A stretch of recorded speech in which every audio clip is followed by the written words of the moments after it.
is Becky Rokel, and I am an urban ministerial student in my third year. Yay! And I'm so excited. You may not be able to tell from there, but I'm just like a kid in a candy shop right now.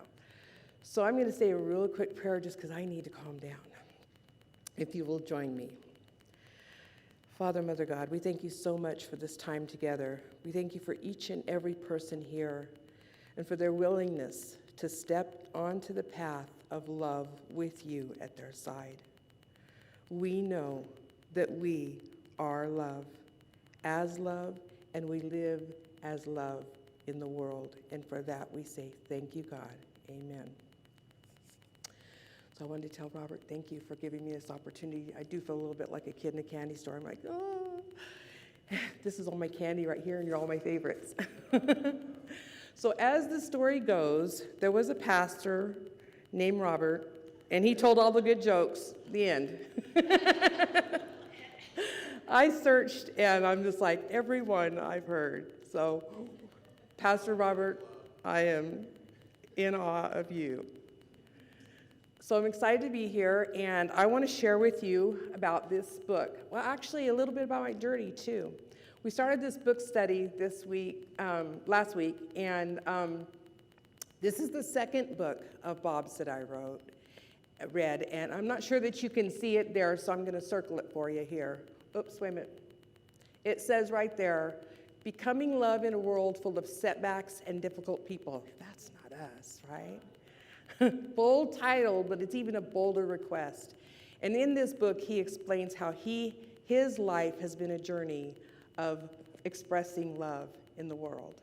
And I like I said, this is the second one. The first one I read of his was called Love Does.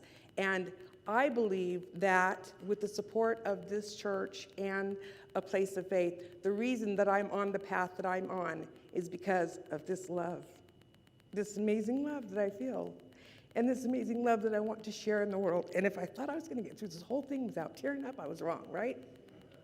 This is Bob, right? Bob Goff. I got to call him Bob. It's a hard time calling him Mr. Goff. I've never met him in person, but I imagine he's just like that in person. He is a master storyteller, if you read his books. He is a lawyer. He's a diplomat for Uganda. He is a husband, a father, a son, everything that we are and more. And he has chosen love in incredible ways. And the stories in his books tell you the incredible ways that he's gone above and beyond, ways that I can only hope to be able to replicate in a small dose in my life somewhere. So I want to share with you 2 chapters of this book, and it's actually one story, 2 parts, but it was very impactful to me in my life because I can see from my perspective how hard it would be to love in these situations.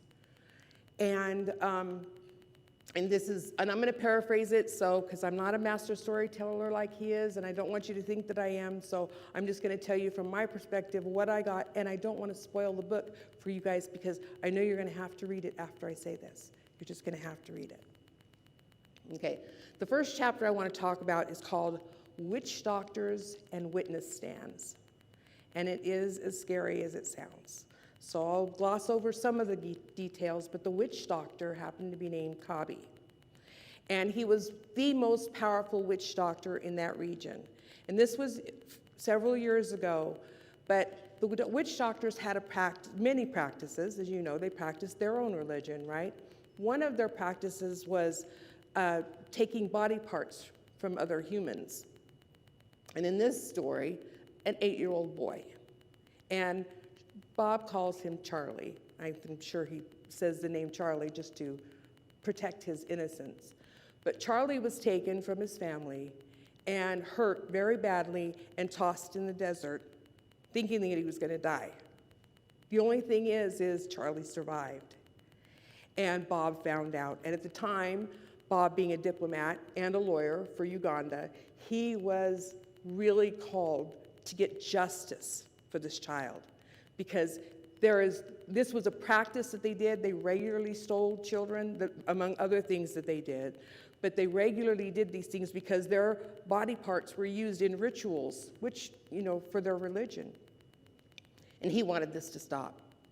So the trick was that Kabi was the most powerful witch doctor in that region, and no witch doctor had ever been tried because they never had a witness that was found alive.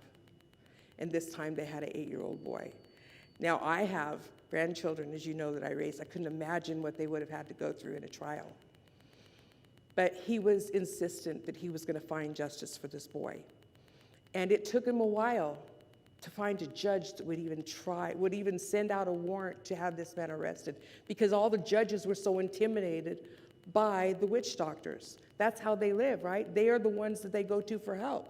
And the judges were just, no, time after time he was turned down. Nobody was going to take it till he finally found one judge brave enough. And there were repercussions for that judge that took this trial. And there was a trial, and his peers were on the trial.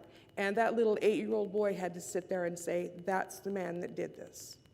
And I cannot imagine what that went through. But Kabi was convicted. And he was sentenced to death in prison in one of the most, Bob describes it as the most awful prisons that you could ever be put in Uganda. So he goes there, and Charlie finds justice.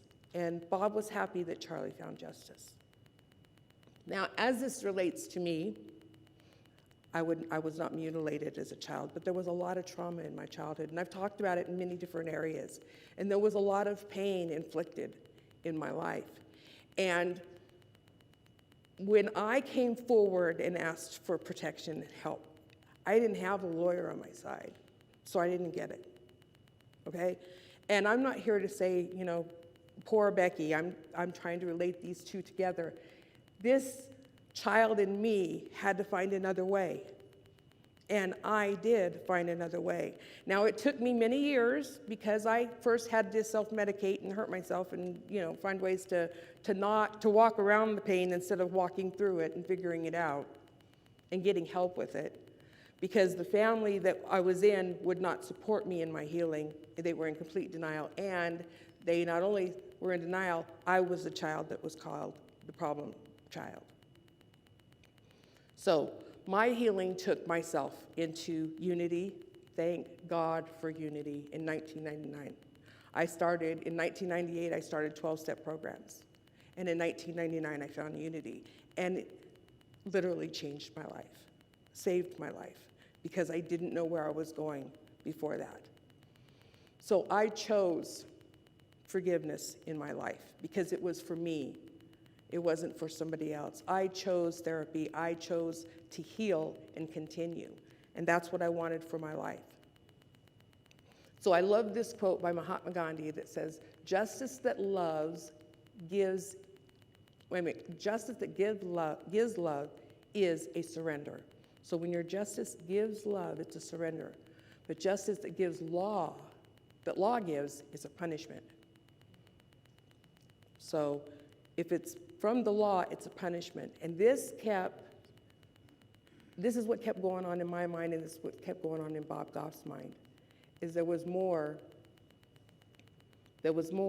going on here. Somehow okay.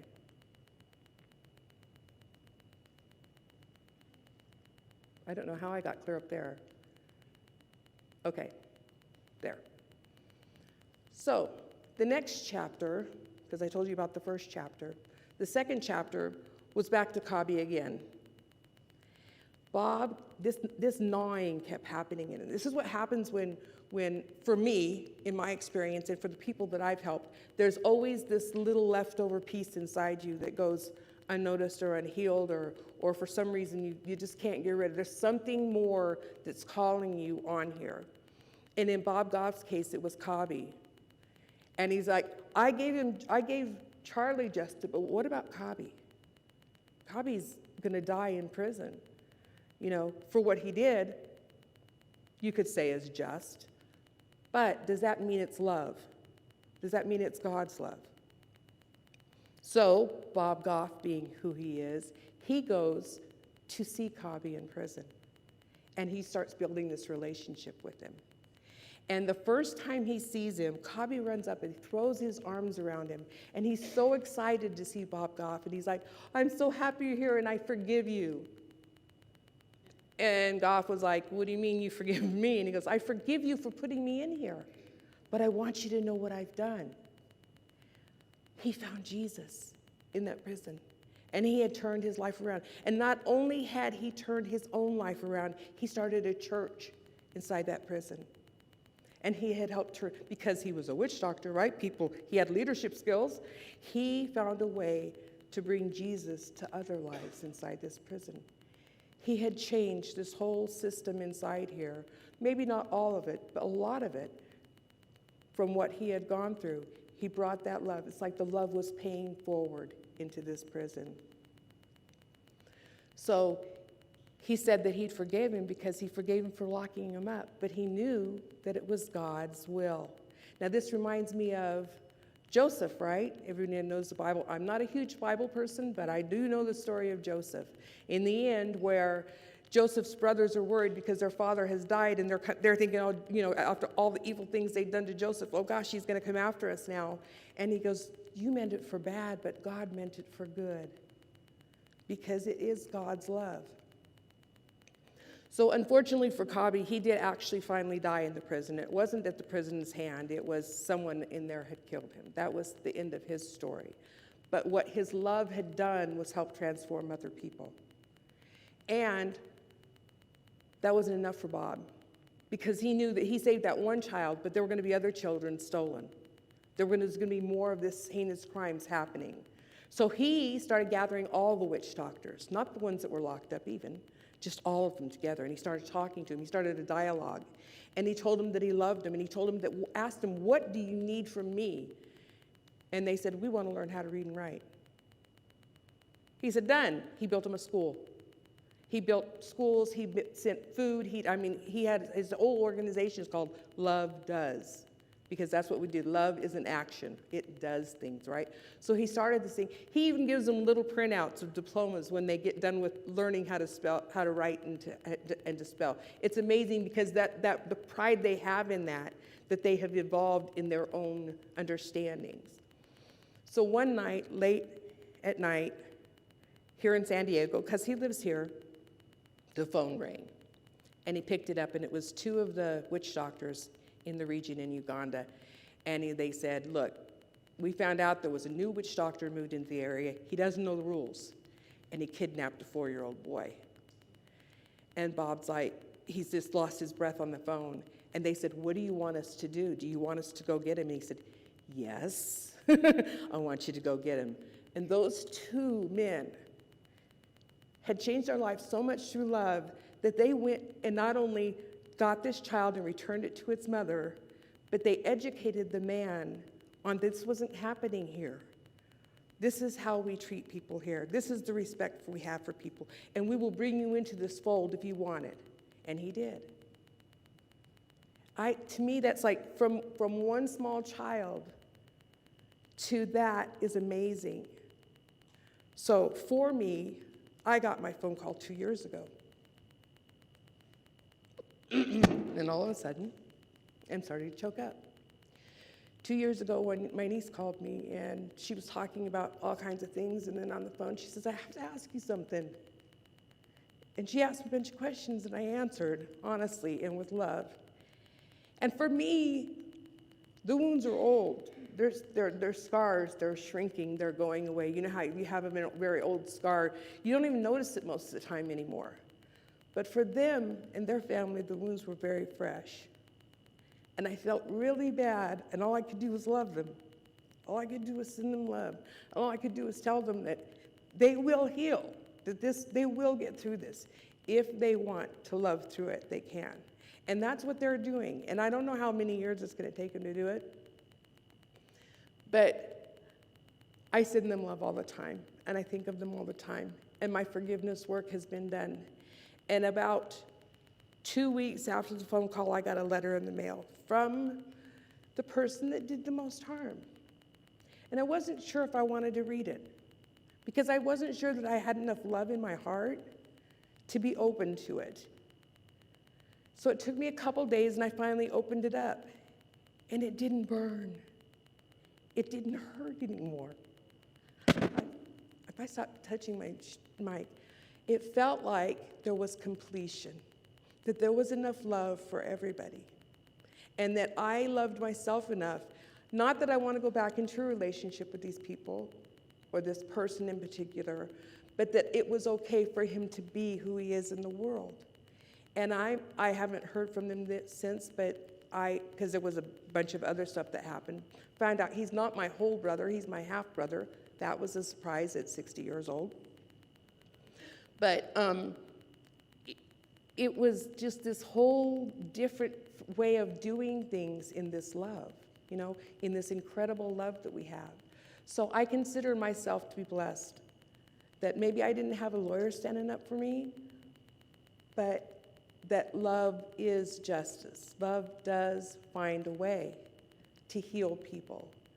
And a lot of people don't get the kind of closure that I did. So, did you know that in the Bible, love is mentioned 551 times? And in the Old Testament, 396 of those. I always thought it was always Jesus just talking about love. But as you clearly can see, this is the NIV version, because they all have different versions, right? They changed the words. But so probably 2 for 1 was in the Old Testament, the times that they mentioned love, which is amazing to me, because before I started studying the Bible just a few years ago, when I started on this ministerial journey, before I actually really tried to understand it, I would not have guessed 100, let alone almost 600. So how do we love deeply, right? How do we love deeply, as he says, in a world of people that we're disconnected from, people that, you know, it's easy for me to sit here and love all you guys. I mean, you're my candy shop, right? I love you guys. I get love back from you guys. But what happens when I step outside the door? You know, how do I love all these other people that are annoying? This is why I started this ministry. This is why, with the help of Unity Church of El Cajon and A Place of Faith, I knew that I had to take love into the world. And that's how I started Agape is Love. Well, actually, it started with Agape in Action, and I've just recently rebranded it. But to me, the most important verse that I remember over and over again as I was writing this is 1 Corinthians 13:13. Of course, everybody knows it. And these three remain: faith, hope, and love. But the greatest of these is love. So how do we become love? So as you came in today, you were giving a little heart, right? Okay, so this little heart is just a touchstone for you. I don't want to drop mine. It's just a reminder. Put it wherever you think you're going to see it, or stick it on your keychain, or whatever you want to do with it. But just a reminder, in your way, how does love show up? Now, for those of you online that aren't here and didn't get a little heart, my phone number should be up on your screen. I know, I'm a rebel. I go against the rules. My phone number, 760-440-8640, is there for you. If you text me, I will ship you one of these so that you have your own touchstone, because I want everybody to know that they can be love in this world, because we just have to choose it, right? Just like last week we were choosing self-love. This time we can choose to be love somewhere else as well. So this is my little logo here for Agape is Love. And just so you know, just last month, right after convention, Agape is Love was voted as an evolving ministry, the first of its kind, okay? It is actual evolving ministry with no walls, no brick and mortar building. It's all community-based. And to this date, they had never authorized an evolving ministry in that way. So I'm pushing the envelope of love here, just so you guys know. And if you want to know more about that, we can talk about that later. So Bob talks about different ways to love. You know, it's easy to talk about love, it's easy to carry a little heart, but how do we be love, especially for people that we're not sure that we want to love? So I have some things that he talks about here, but one of the first things he says is a 30-foot radius around you. Start here, wherever you're at. Can you love the people within 30 feet of you? Even if the person cut you off in traffic, can you just send them love? Doesn't mean you have to love them, go and give them big hugs and thrills and stuff, but send them love. We don't know what that will do.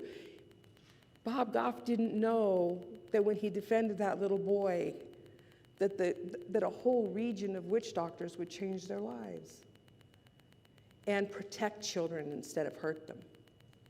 So that's what love does, right? So we identify ourselves, Bob says, by the way we treat people. And that's true. I know it. Sometimes I'm harsh and, I don't want to deal with something in the day.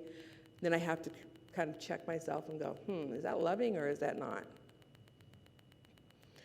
And we can be known for our opinions or we can be known for our love.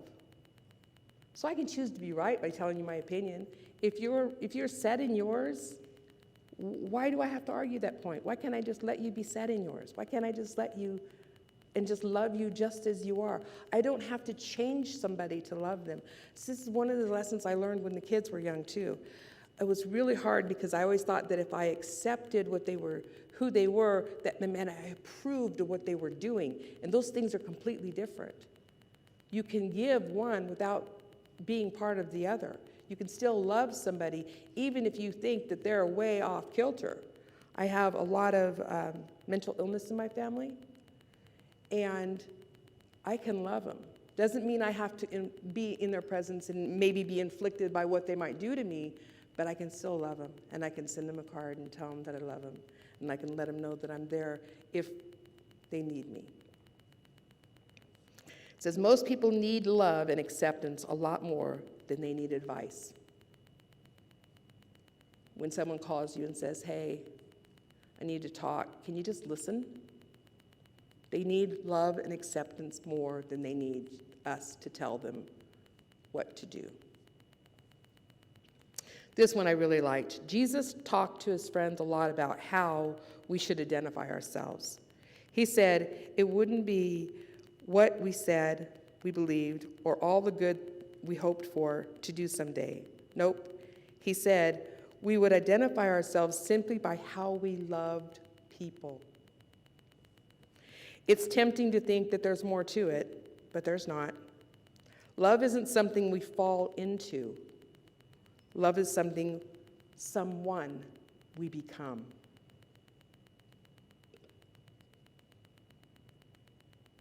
So everybody knows this guy. Well, maybe not everybody knows this guy, because there's a few people that are younger than me that I was on the cusp of this. This is Paul Harvey, right? You guys remember Paul Harvey?